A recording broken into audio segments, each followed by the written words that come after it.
It's Monday, December 11th, and this is going to be the very final episode of this podcast for this year.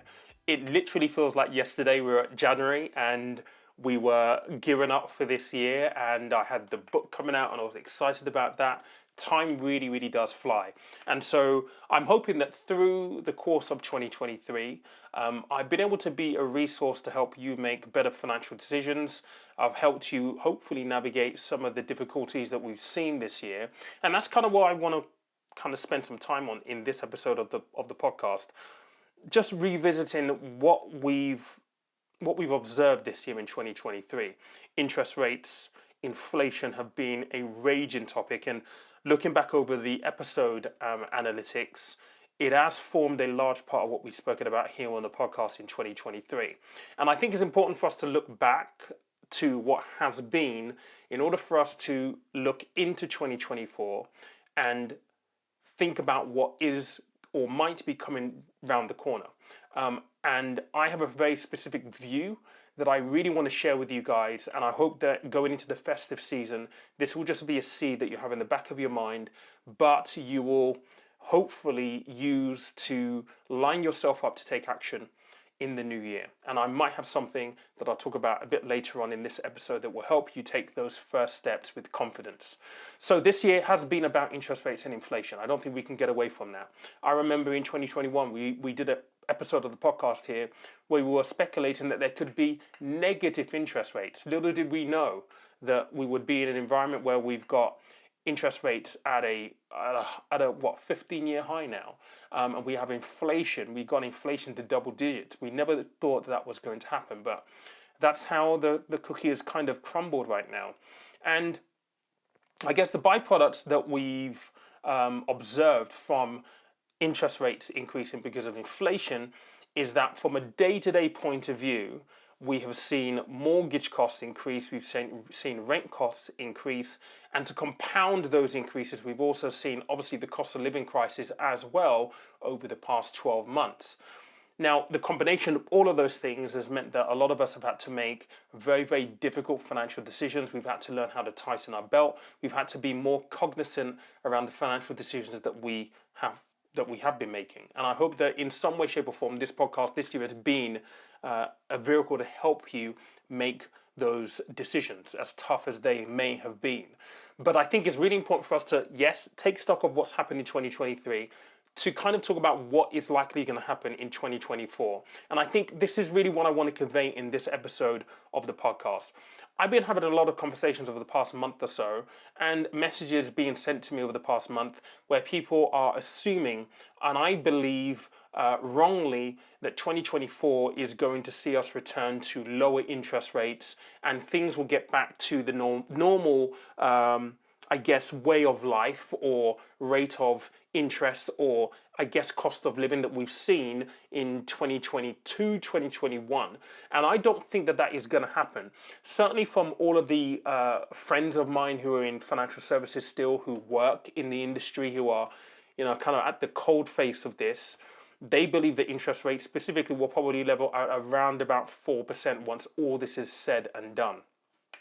And I think that's an important thing to bear in mind, because as a byproduct of interest rates, mortgages and rents, as I've already said, have gone up.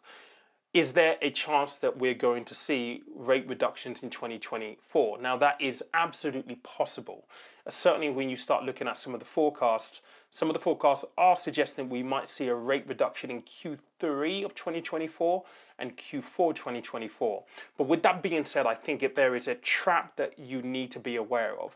Now, let's consider this. In 2023, we saw quite a number of interest rate rises by the Bank of England, and that was in an attempt to bring down inflation. And if you look at the inflation forecasts and the Bank of England decisions over the past couple of months, we've started to see no increases. So they feel as though they're right at the top of the interest rate curve. And the Bank of England boss is saying we're going to see higher interest rates for longer. This is not new news. This is something we've been talking about here on the pod now for a couple of months. But what I think is going to happen, or what I think, or at least what I'm seeing happen at the moment, is that people are just assuming that now we're out of the woods, and we're not. In 2024, a lot of the interest rate rises that we've seen in 2023 will start to bed through and actually become a real thing for people. And I'm talking specifically to mortgages and rents. So if you're in a fixed rate where your fixed rate mortgage is coming up in 2024, the increases in interest rates that we've seen in 2023 are going to become a reality for you in 2024. And there are hundreds of thousands of homes in the UK who are going to be coming off their fixed rate deals into a fixed rate, into higher fixed rates being offered because of the bank rate increase right now. And that right there will represent a jolt to your finances. So I've always said on the podcast that, my mortgage went up from 1.49 to 4.75 in November, which means that for me, I've had to find an extra £210 a month. In 2024, there will be hundreds and thousands of new households who are going to have to find an extra £200, £300, £400 a month because of the rate rises that we have already seen come through. Now, I think it's really, really important to, at this time of year, specifically because we are all kind of just, looking to slow down and enjoy the festive season with family, not to lose sight of what is going to be coming down the line in 2024. One of the things that I'm going to be doing in the new year to kind of help people is I'm going to be running a 6-week book club. So I've had a lot of conversations this year around the impact of inflation and the cost of living increases and how people have actually struggled with, number one, budgeting, which is financial management, money management, but more importantly, debt. Dealing with debt. One thing we do know from this year is that consumer borrowing has gone through the roof.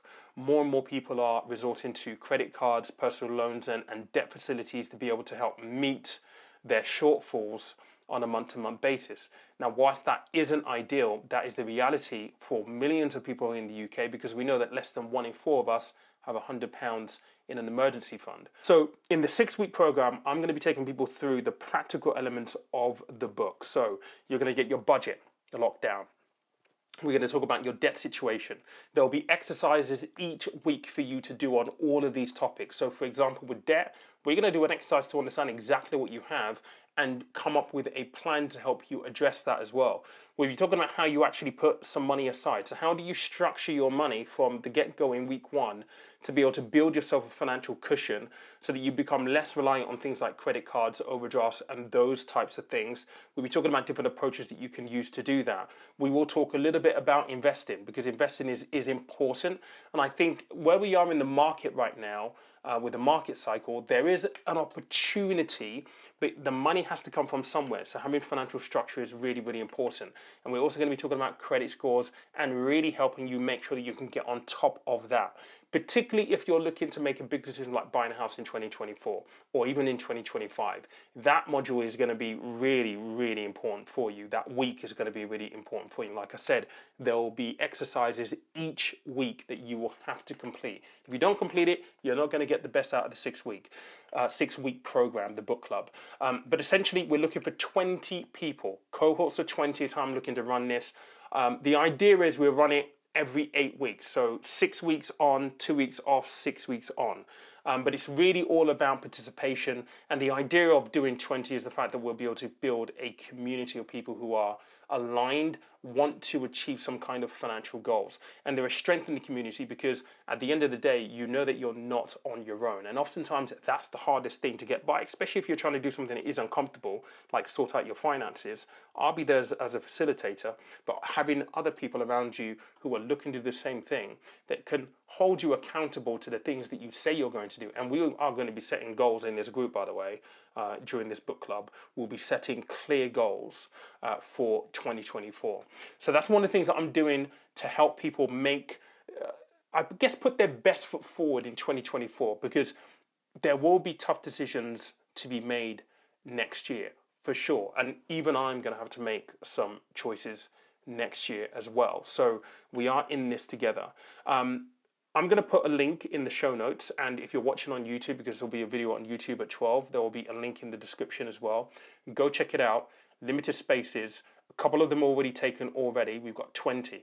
If you do want to register and you can't get in the first cohort, what will happen is you'll go onto a waiting list for the second cohort, which will probably begin back end of May, beginning of March. So just bear that in mind. Use the link in the description and in the show notes. The other thing I wanted to talk about here is, this is the end of the year, and for a long time I've been thinking about the format of this pod. I feel like the podcast format has changed, certainly this year, and that's going to be one of my considerations in 2024. So you may see some changes to the podcast next year. I just want to give you the heads up so you don't look at it and think, what the hell is going on? But I will communicate with you. I'll let you know what is going to happen, especially if you follow me on socials. You'll get up to date with all of that. I am literally going to be signing off this year for Christmas on the 20th. Last year, I was writing the book. It was 3.5 extremely stressful, sleep-deprived weeks.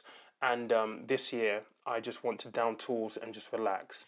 But I do want to say thank you to you for sticking around for this year, for 2022, for 2020.